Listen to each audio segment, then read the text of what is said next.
ಇವಾಗ ಸಿಕ್ಕಾಕೊಂಡೆ ಕಣೆ. ಏನು ಉಪಯೋಗ ಹೇಳಿ? ಆರ್ತಿ ಶಾಂತ ಆಗೋಯ್ತು.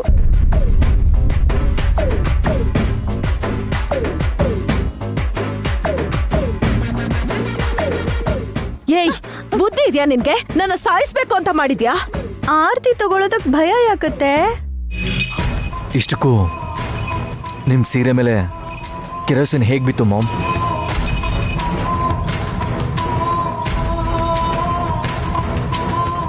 ಹೌದು, ಎಲ್ಲಿಂದ ಬಿತ್ತು?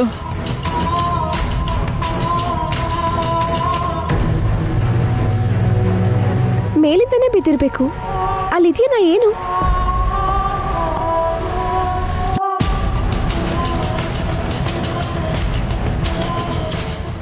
ಎಲ್ಲರೂ ಇಲ್ಲೇ ಇದೀವಿ ಅಂದ್ರೆ ಮೇಲೆ ಯಾರು ಇರ್ತಾರಮ್ಮ?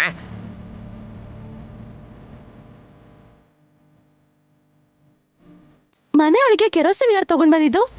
ಗಾಯತ್ರಮ್ಮ.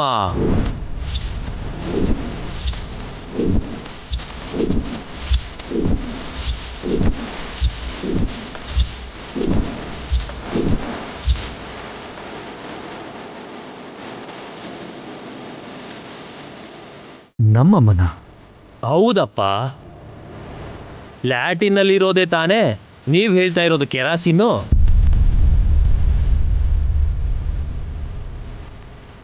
ಹೌದು, ಅದ್ರಲ್ಲಿ ಬಿಟ್ಟು ಬೇರೆ ಇನ್ನೆಲ್ಲೂ ಇಲ್ಲ. ಮತ್ತೆ ಆ ಲ್ಯಾಟಿನ್ನ ಮನೆಗೆ ಕಳಿಸಿದ್ದು ಆ ಮಾತೆ ಅಲ್ಲದೆ ಇನ್ಯಾರಾಗಿರ್ತಾರೆ ಮಾತೆ?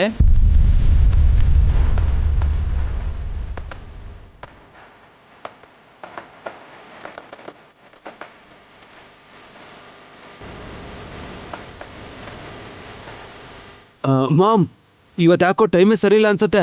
ನೀವು ಇದನ್ನೆಲ್ಲ ಮರೆತು ಸೀರೆನ ಚೇಂಜ್ ಮಾಡ್ಕೊಂಬನ್ನಿ ಹೋಗಿ. ಜಾಗ ಬಿಡ, ಬನ್ನಿ ಮಾಮ್. ತಲೆ ಕೆಟ್ಟವಳು. ಇವ್ರ ಮೇಲೂ ಬೀಳ್ಬೇಕಾಗಿತ್ತು ಕೆರೋಸಿನ್. ಅವಾಗ ಇಬ್ರಿಗೂ ಸೇರ್ ಆರತಿ ಮಾಡ್ತಿದ್ದೆ.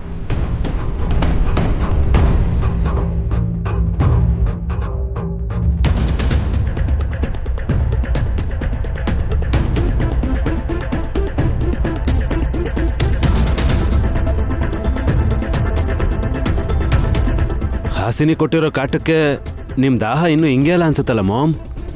ಏನೋ ಅಪ್ಪ, ಸ್ವಲ್ಪ ಅದ್ರಲ್ಲೇ ಗಾಯತ್ರಿಕನ್ನ ಸುಟ್ಟು ಬೂದಿ ಮಾಡಿದ ಜಾಗದಲ್ಲೇ ನಾನು ಸುಟ್ಟು ಬೂದಿ ಆಗ್ಬಿಡ್ತಿದ್ದೆ. ಹಾಸಿನಿ ಸಾಯಂಕಾಲ ಪೂಜೆ ಮಾಡಿ ಆರತಿ ತಗೊಂಡ್ ಬರ್ತಾಳೆ ಅಂತ ನಾನು ಅನ್ಕೊಂಡೇ ಇರಲಿಲ್ಲ. Excuse me Raja, may I come in? ಒಳಗಡೆ ಬಂದ್ಮೇಲೆ ಇನ್ನೇನೆ ಕೇಳೋದು? ನಾನ್ ಒಳಗ್ ಬರ್ಬೋದಾ ಅಂತ ಮರ್ಯಾದೆಯಿಂದ ಕೇಳಿದೆ. ಅದೇ ವಿಶಾಲ್ ಆಗ್ಲಿ ನೈನಿ ಆಗ್ಲಿ ನಿಮ್ ಕತ್ ಮೇಲೆ ಕಾಲಿಡೋದಕ್ಕೆ ಪರ್ಮಿಷನ್ ಕೇಳೋದಿಲ್ಲ. ಏಯ್, ಏನ್ ಹೇಳ್ತಿದ್ಯಾ? ನೀವ್ ಆಡಿದ್ದು ನಿಮಗೆ ತೋರ್ಸೋಣ ಅಂತ ನಿಮಗೆ ಒಂದ್ ಚಮಕ್ ಕೊಟ್ಟೆ ಅಷ್ಟೇ. ಏನ್ ತೋರಿಸ್ತಾಳಂತೆ ಮಾಮ್? ಹಾ, ನೋಡೋದಕ್ಕೆ ಎಷ್ಟು ಆಸೆನೋ ನನ್ ಮುದ್ದೆ ಹಸ್ಬೆಂಡ್ಗೆ. Just second.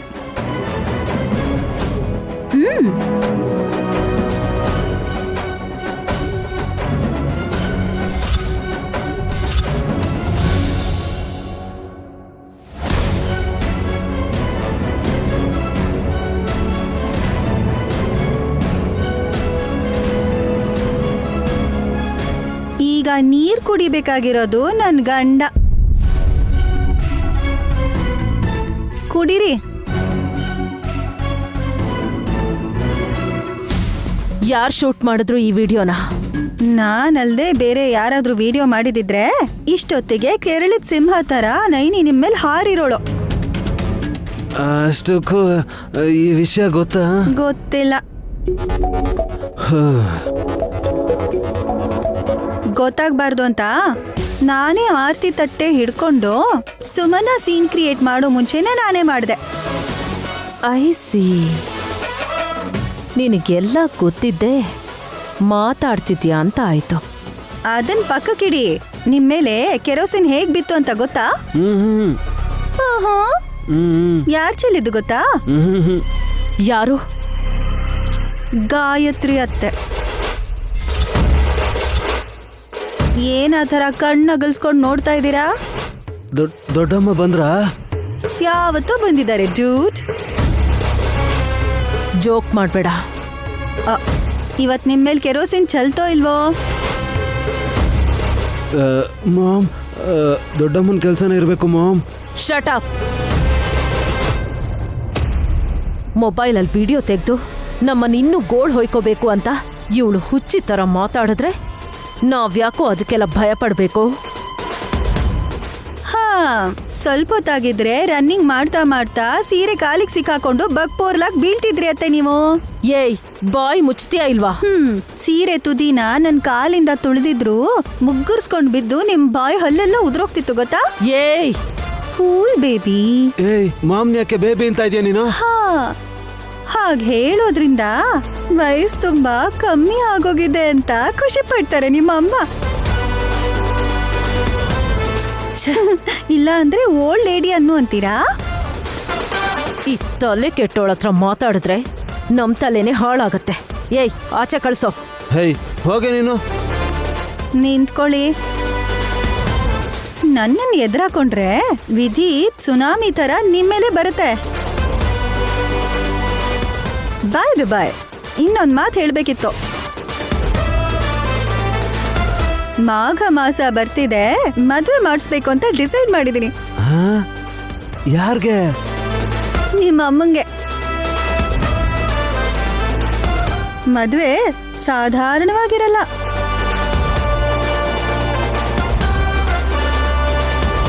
ಮಾಮ್, ಯಾರನ್ನ ಮಾಡ್ಕೋತಿದ್ದೀರಾ ಮಾಮ್?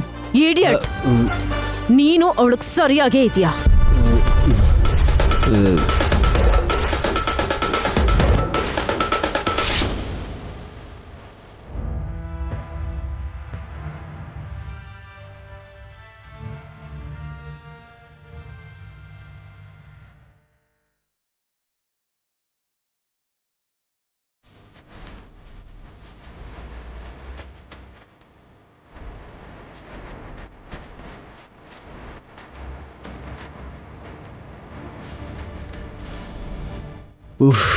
ಅಬ್ಬಾ, ಬೆಳಿಗ್ಗೆನೆ ಎದ್ದು ತಲೆಗೆ ಸ್ನಾನ ಮಾಡಕ್ ಹೇಳಿದ್ರು. ಚಳಿ ಇನ್ನೂ ಕಮ್ಮಿನೇ ಆಗಿಲ್ಲ.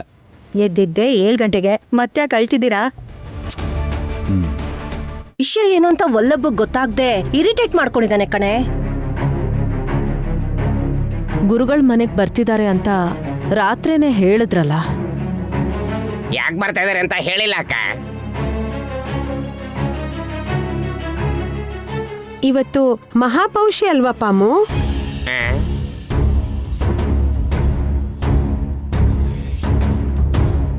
ಪೌಷ್ಯ ಅಂದ್ರೆ ಪುಷ್ಯ ಮಾಸದಲ್ಲಿ ಬರೋ ಪೌರ್ಣಮಿನ ಮಹಾಪೌಷ್ಯ ಅಂತ ಕರೀತಾರೆ.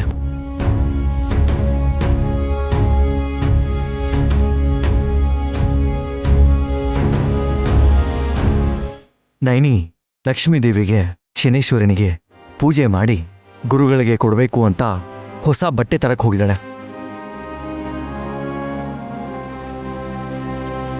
ಸುಮ್ಮಿ ಕೂಡ ಇಲ್ಲ. ಅಣ್ಣ ತಂಗಿ ಸೇರ್ಕೊಂಡ್ ಮಾಡ್ಬೇಕಿರೋ ಪೂಜೆ ಆಂಟಿ. ಲಕ್ಷ್ಮೀ ದೇವಿ ಅಣ್ಣ ಚಂದ್ರ ಅಲ್ವಾ? ಅಣ್ಣ ಇಲ್ದೇ ಇರೋದ್ರಿಂದ ಅಕ್ಕ ತಂಗಿ ಅಂದ್ರು ಸೇರ್ಕೊಂಡ್ ಮಾಡ್ಬೋದು.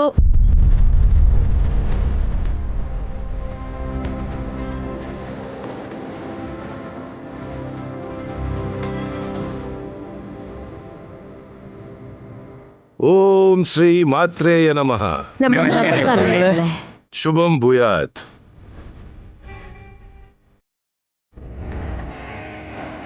ಸಮಯಕ್ಕೆ ಸರಿಯಾಗಿ ಬಂದು ಬಟ್ಟೆ ತಗೊಂಡು ಹೋಗೋ ನೀವು ನಾವು ಸ್ವಲ್ಪ ಪುಣ್ಯದ ಮೂಟೆ ಕಟ್ಕೊಳ್ಳೋ ರೀತಿ ಆಶೀರ್ವಾದ ಮಾಡಿ ಗುರುಗಳೇ. ವಲ್ಲಭ, ಎಲ್ಲದಕ್ಕಿಂತ ಮೊದಲು ಪಾಪದ ಕೆಲಸಗಳನ್ನ, ಕೆಟ್ಟ ಯೋಚನೆಗಳು ಮಾಡೋದನ್ನ ಮನುಷ್ಯ ಬಿಡಬೇಕು.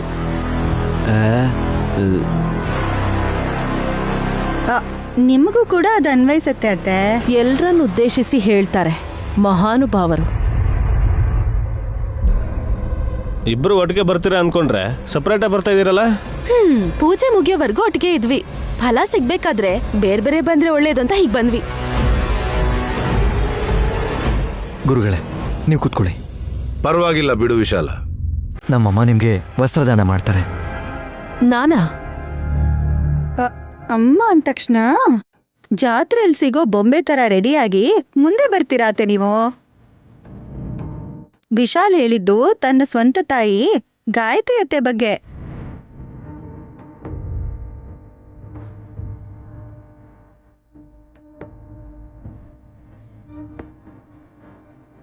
ದೊಡ್ಡಮ್ಮ ದಾನ ಮಾಡ್ತಾರ? ಹೇಗೆ? ಯಾವಾಗ? ಎಲ್ಲಿದ್ದಾರೆ?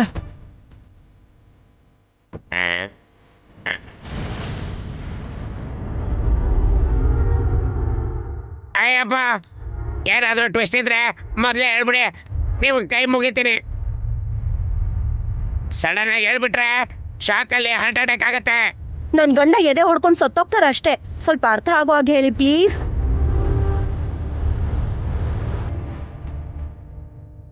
ರಾತ್ರಿ ಊಟ ಆದ್ಮೇಲೆ ಒಂದು ವಿಷಯ ಚರ್ಚೆ ಆಯ್ತು. ಆಗ ಬೆಳಿಗ್ಗೆ ಆದ್ಮೇಲೆ ಹುಣ್ಣಿಮೆ ತಿಥಿಗೆ ಗುರುಗಳಿಗೆ ಗಾಯತ್ರಿ ದೇವಿ ಅಮ್ಮ ಅವರೇ ವಸ್ತ್ರದಾನ ಮಾಡಿದ್ರೆ ಚೆನ್ನಾಗಿರುತ್ತೆ ಅಂತ ನಿರ್ಧಾರ ಮಾಡಿದ್ರು.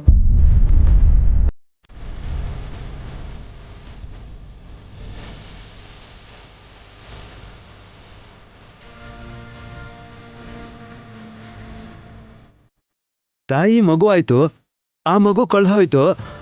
ಮತ್ತಿನ್ನೆಲ್ಲಿಂದ ಬರ್ತಾರೆ ದೊಡ್ಡಮ್ಮ? ದೊಡ್ಡಮ್ಮನ ಫೋಟೋನ ನೈನಿ ಅದಕ್ಕೆ ಕೈಯಲ್ಲಿ ಹಿಡ್ಕೊಂಡು ಗುರುಗಳಿಗೆ ದಾನ ಮಾಡ್ತಾರೆ.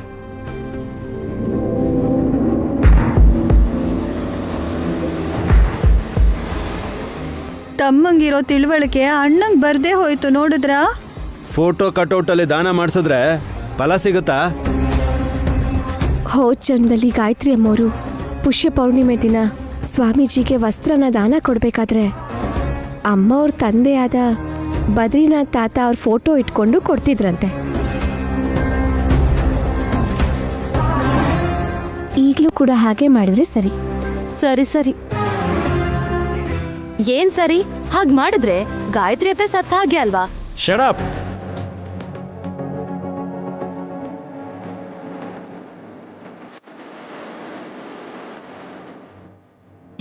ಅಯ್ಯಯ್ಯೋ, ನನ್ನನ್ನು ಅಪಾರ್ಥ ಮಾಡ್ಕೋಬೇಡಿ.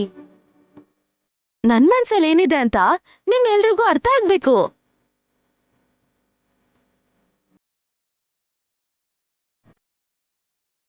ಅವ್ರ ತಂದೆಯವ್ರು ಹೋದ್ಮೇಲೆ ಫೋಟೋ ಹಿಡ್ಕೊಂಡು ದೊಡ್ಡತ್ತೆ ದಾನ ಧರ್ಮ ಮಾಡಿದ್ರು ಅಂತ ನೀವ್ಗಳೇ ಹೇಳಿದ್ರಿ. ಬದ್ರಿನಾಥ ತಾತ ಅಂತೂ ಪುನರ್ಜನ್ಮ ಪಡೀಲಿಲ್ಲ ಅಲ್ವಾ? ಅಂದ್ರೆ ಸ್ವರ್ಗಕ್ಕೆ ಸೇರಿದ್ಮೇಲೆ ಬದ್ರಿ ತಾತನ್ ಫೋಟೋ ಇಟ್ಟು ಸ್ವಾಮೀಜಿಗೆ ದಾನ ಮಾಡಿದ್ರು ಅಂತ ನೆನ್ಪಿಸ್ತಿದ್ದೀನಿ. ಸುಮ್ನೆ ತಪ್ಪು ತಿಳ್ಕೋಬೇಡಿ.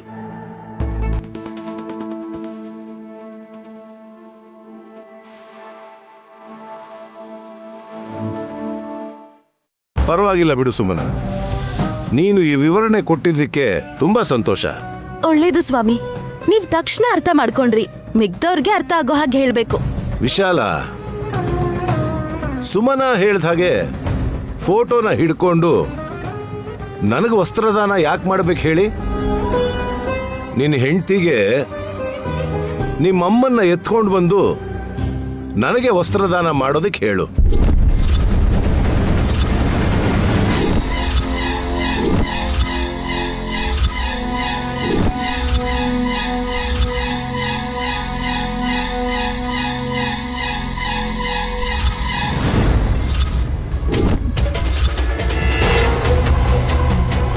ಅಮ್ಮವ್ರು ಎಲ್ಲಿದ್ದಾರೆ ಸ್ವಾಮೀಜಿ? ಇಲ್ಲೇ ಇದ್ದಾರಲ್ಲಮ್ಮ ನಯನಿ.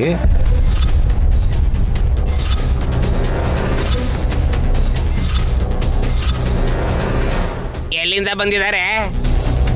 ಗುರುಗಳೇ, ನಿಮಗ್ ದಾನ ಕೊಡೋದು ಹಾಗಿರ್ಲಿ, ನನ್ ಗಂಡನ್ ಪ್ರಾಣ ಹೋಗೋ ಆಗಿದೆ. ಗಾಯತ್ರಿ ಅತ್ತಿಗೆ ಈಗ ಎಲ್ಲಿದ್ದಾರೆ ಅಂತ ನೈನಿನ್ ಎತ್ಕೊ ಅಂತಿದ್ದೀರಾ?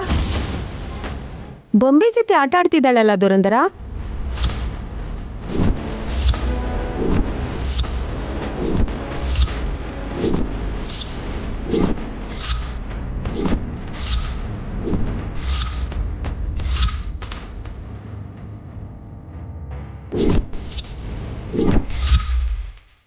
ಈ ಮಗುನ ಡಮ್ಮೋ ಡಮ್ಮ. ಗಾಯತ್ರಿ ಅನ್ನೋ ಹೆಸರು ಅವಳಿಗಿಟ್ಟಿರೋದ್ರಿಂದ ಮಹಾಪೌಷ್ಯದ ಶುಭ ದಿನ ಗುರುಗಳಿಗೆ ವಸ್ತ್ರದಾನ ಮಾಡೋದಿಕ್ಕೆ ಈ ಎಳೆ ಮಗುನ ಗಾಯತ್ರಿ ಅಮ್ಮ ಅಂತ ಭಾವಿಸಿ ದಾನ ಧರ್ಮ ಮಾಡಿದ್ರೆ ಪರಿಹಾರ ಅರ್ಥ ಆಗುತ್ತಲ್ವಾ?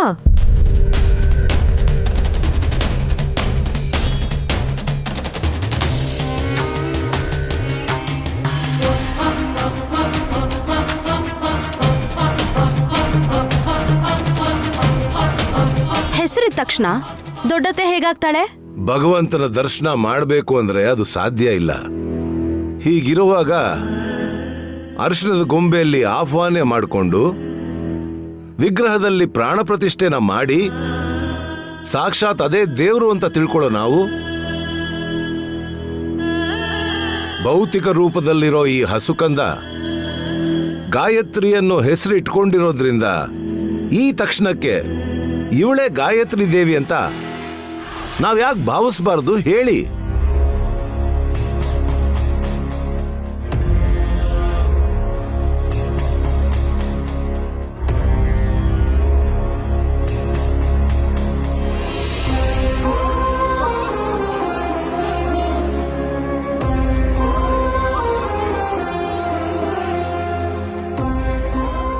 ನೈನಿ, ಮಗುನೆತ್ಕೋ. ಸರಿ ಯಜಮಾನ್ರೆ. ಪುಷ್ಯ ಪೌರ್ಣಿಮೆ ದಿನ ಶಾಕಾಂಬರಿ ಜಯಂತಿನ ಆಚರಿಸ್ತೀವಿ.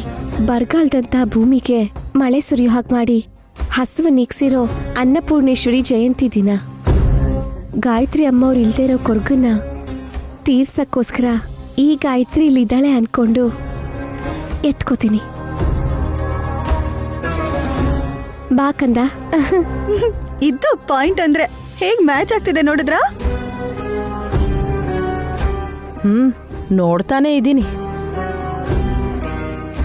ಅದಕ್ಕೂ ಹೆಚ್ಚು ಇನ್ನೇನ್ ಮಾಡ್ತೀರಾ ಮಾಮ್? ಇವಾಗ ಏನ್ ಮಾಡೋಂತೀಯ?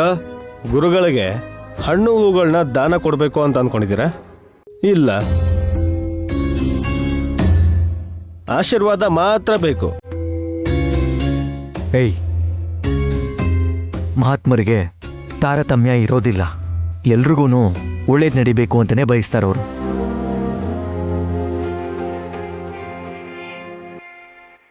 ನೈನಿ, ಶುಭ ಮುಹೂರ್ತ ಬರ್ತಾ ಇದೆ, ವಸ್ತ್ರದಾನ ಮಾಡು ನೈನಿ. ಓಂ ಚಂದ್ರ ಸಹೋದರ ನಮಃ. ಲಕ್ಷ್ಮೀದೇವಿ ಸಹೋದರ ಆದಂಥ ಚಂದ್ರನ್ ಸಾಕ್ಷಿಯಾಗಿ ಈ ಸಮರ್ಪಣೆನ ಮಾಡ್ತಿದ್ದೀನಿ ಅಂತ ಅನ್ಕೊಂಡು ನಮ್ಮ ಗಾಯತ್ರಿ ಅಮ್ಮವ್ರ ಕೈಯಿಂದ ಈ ಸಣ್ಣ ದಾನನ ಸ್ವೀಕರಿಸಿ ಸ್ವಾಮೀಜಿ.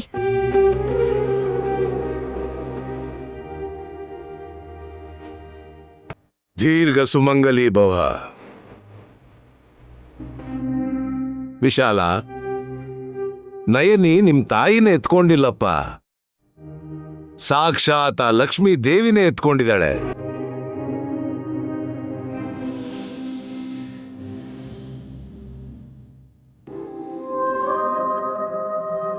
ಪಾಪುಗೆ ಒಳ್ಳೆ ಭವಿಷ್ಯ ಇದೆ ಅಂತ ನೀವು ಮತ್ತೆ ಸಾರಿ ಹೇಳ್ತಾ ಇದ್ದೀರಾ. ದೊಡ್ಡೋಳಾದ್ಮೇಲೆ ಆ ಗರ್ಭ ಶ್ರೀಮಂತೆ ಆಗ್ತಾಳಲ್ಲ, ಅದಕ್ಕೆ. ಆದ್ರೆ ನೀವ್ ನೋಡಕ್ಕಾಗಲ್ಲ. ಯಾಕೆ? ಅಲ್ಲ, ಅಲ್ಲಿವರೆಗೂ ನೀವು ಬದುಕಿರ್ತೀರಾ? ಏಯ್, ನಮ್ಮ ಮಾಮ್ನ 100 ವರ್ಷ ಅಲ್ದಿದ್ರು 50 ವರ್ಷನೂ ಬದುಕೋದಕ್ ಬಿಡಲ್ಲ ಅನ್ಸುತ್ತೆ ಕಣೆ ನೀನು. ಬ್ರೋ, ಗುರುಗಳ ಎದುರಿಗೆ ನಾವ್ ಈ ಥರ ವಾದ ಮಾಡ್ಕೊಂಡ್ರೆ ಚೆನ್ನಾಗಿರಲ್ಲ. ಸುಮನ, ನೀನು ಕೂಡ ದಾನ ಮಾಡಬೇಕು ಅಂತ ತಗೊಂಡ್ಬಂದಿದೆಯಲ್ಲ, ಕೊಡು ಗುರುಗಳಿಗೆ ಅದನ್ನ.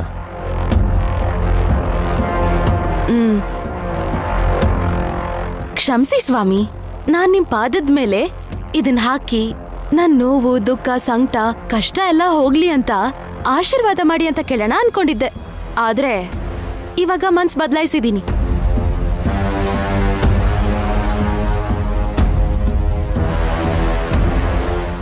ಇದೇನೆ ತಗೊಂಡ್ ಬಂದಿರೋದನ್ನ ಗುರುಗಳ ಪಾದಕ್ಕೆ ಅರ್ಪಿಸಲ್ವಾ? ಇಲ್ಲ ಚಿಕ್ಕಿ, ಧನಲಕ್ಷ್ಮೀ ದೇವಿ ಕೊಡೋಣ ಅನ್ಕೊಂಡಿದ್ದೀನಿ. ಅವ್ರ್ಯಾರು? ಇಲ್ಲೇ ಇದ್ದಾಳಲ್ಲ, ಮಹಾಲಕ್ಷ್ಮಿ, ಅಷ್ಟಲಕ್ಷ್ಮಿ ತರ ನೀವೇ ಅಭಿಮಾನ ಮಾಡೋಂತ ಈ ಕ್ಷಣಕ್ಕಿರೋ ಗಾಯತ್ರಿ ದೇವಿಯವ್ರ ತಲೆ ಮೇಲೆ ಉಪ್ ಜೊತೆ ಇರೋ ಬೇವಿನ ಸೊಪ್ಪು ಮತ್ತೆ ಕರಿ ಎಳ್ಳನ್ನ ಹಾಕ್ತಾ ಇದ್ದೀನಿ.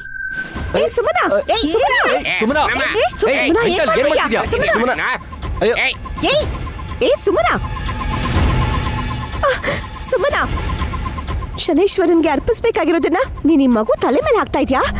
ದೊಡ್ಡ ಅನಿಷ್ಟೆ ತರ ಇದ್ದಿದ್ ಇವಳನ್ನ ಲಕ್ಷ್ಮೀ ದೇವಿ ಮಾಡದ್ಮೇಲೆ ಇನ್ನೇನ್ ಪ್ರಾಬ್ಲಮ್ಮು?